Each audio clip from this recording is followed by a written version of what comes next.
Hello, everybody. Welcome to another episode of Tuesdays with Fati. This is episode number 8, and I would like to talk about attracting and chasing. So, thinking about this idea, it sounds pretty obvious, but like I mentioned last week, when we use our minds only to consume and not create anything, by the way, I classify journaling every day as creation. When we don't create anything, we tend to fall outside of the moment, and we tend to fall into the trap of chasing people or things or feelings. And when we chase, we implicitly focus on the lack of the thing that we want. Unfortunately, this is how we've been wired by modern society. Imagine a carrot dangling in front of you. If we think in school terms, it's you graduate high school, you go to uni, after you finish your graduate, you do the PhD, doctorate, blah, blah, blah, all that stuff. There's always this carrot dangling in front of you. You'll get it one day. If you think about, cars, like there's everything an upgrade. You get a MacBook one way, I do video editing now, so I need another MacBook. There's no end to this chasing. It's almost as if there's like a treadmill under us and the carrot, and it's like we're just running. And I feel like this treadmill under us is sucking out the energy because we give our attention to whatever it is that we're chasing. So we have to really be careful with the stuff that we chase. We get to a point where we are accustomed to the motion of chasing. This prevents us from enjoying the journey, enjoying the process that makes us get there, but also I feel like prevents us from enjoying the outcome fully, which is another weird thing if you ask me. How many times have you been so eager to get something or acquire something and you get it and then you're like, what's the next thing?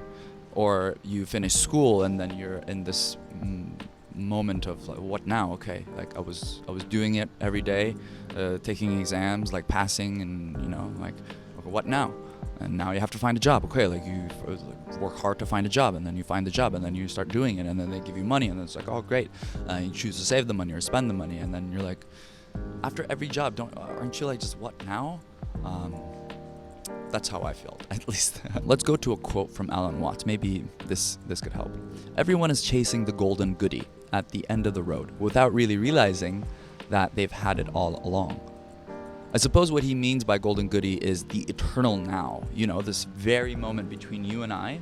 You clicked on this video and we're communicating on some level.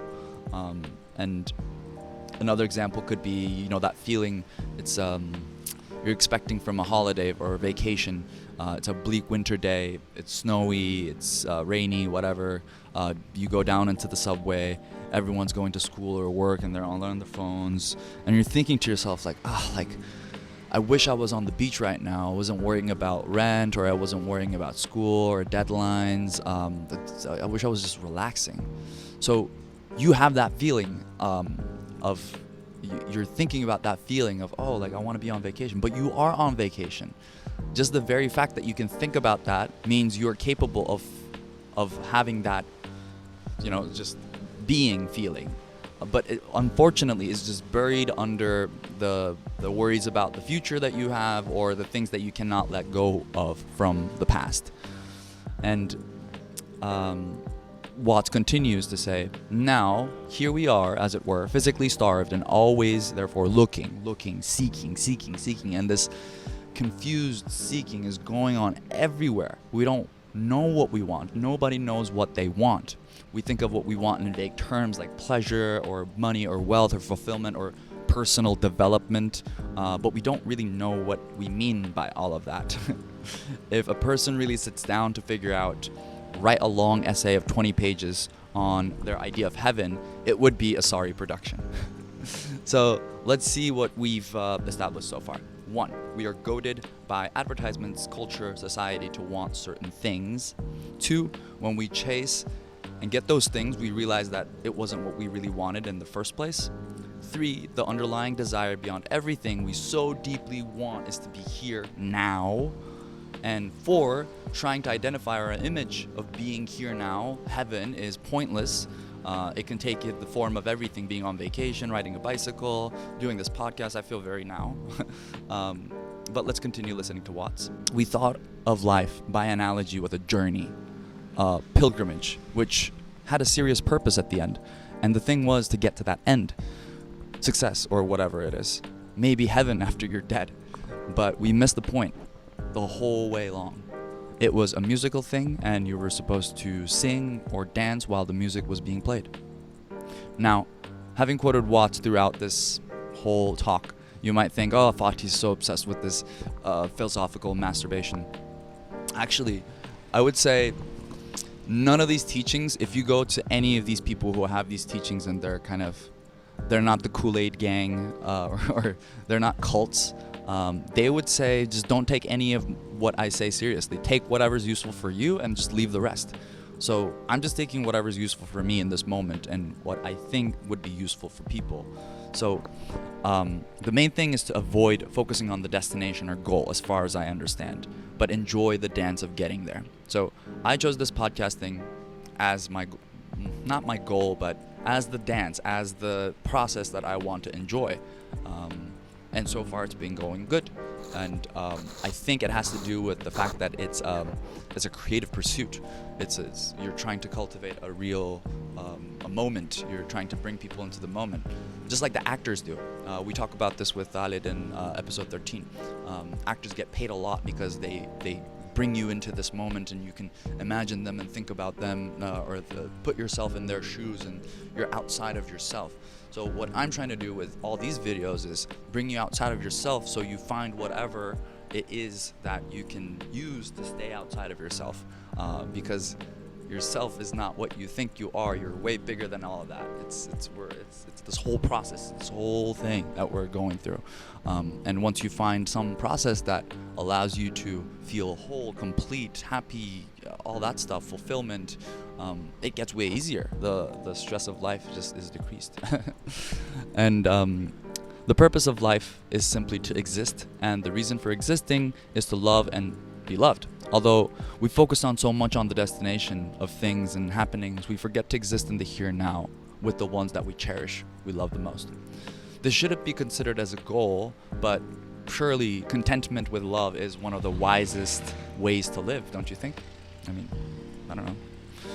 However, in this case, I would put self-love as the priority, because living for self-love is painful sometimes, you know? For example, you put yourself through heavy stress, cycles of stress and reward and loss and win, and that's the whole thing about this cycle. Like, we win and we lose and we win and we lose and we learn and we win and we lose, and that's the whole perpetual thing. And you know the people who are in the now, in the moment, and you recognize them. Maybe not consciously, but subconsciously you definitely recognize them. I mean, it's the people you're fascinated by the most. They attract by simply avoiding chasing. Rather than trying to find the best job or partner or activity to do, they give their undivided attention to whatever it is that they're doing. So they're so focused on being the best at what they do. Athletes, good cooks, chefs, teachers, that people find them. You seek these people out. And the best places I've eaten have no marketing whatsoever. Like, they're just so good that, people just come to them. They're so good that you find yourself attracted to these people. If you focus on being the best employee, I swear to God, all the employers will just seek you out. They will try to find you and employ you, and they will be extremely attracted to you. You will meet the best partner for you as soon as you let go of trying to find the best person to be with, and only have your intention of being the best possible partner to be with. So if you're the best possible partner, then everyone wants to be with you. Then you have another problem. You have to choose the right person for you, and you have to say no a lot and all that stuff. So your purpose in life in the form of activity will be clear to you once you have tried a variety of different things and eventually recognize that all of these things could be your purpose. But you love one of them the most. You are willing to sacrifice and suffer for one thing more than the others. And once you try a lot of things, you'll see which ones that you don't want to do that with, and then eventually you'll be left with something that you really, really want to do. Attracting involves cultivating qualities or actions that naturally draw desired outcomes towards oneself. Rather than forcefully pursuing goals, individuals who focus on attracting strive to embody qualities that naturally resonate with their objectives, thereby allowing opportunities to flow towards them organically. While both approaches have their merits depending on the context, attracting often leads to more sustainable and fulfilling outcomes. It simply means that you focus on yourself. Everything is made up of energy, and wherever your attention goes, that's where the energy flows. So when you focus on yourself, the energy flows to you. And if you focus on other things, then the energy flows to whatever it is you're focusing on. Think of it like a tornado. The tornado is you, and by focusing on yourself, the tornado grows bigger and bigger and bigger and stronger and attracts more things, desires into its strong winds. The strong winds are the energy that pulls whatever's around. And if you focus on others or other things, the tornado grows weaker since the energy is just going out to other places than a singular focal point, yourself. Since the wind of the tornado is dispersed, the tornado's pull, the attraction of it, is weaker. That's why they say don't chase, because when you chase, your attention's outside of yourself, and therefore the energy doesn't flow to you. Good luck on fighting that thing, and remember, you're already there. Thanks for watching. See you next time.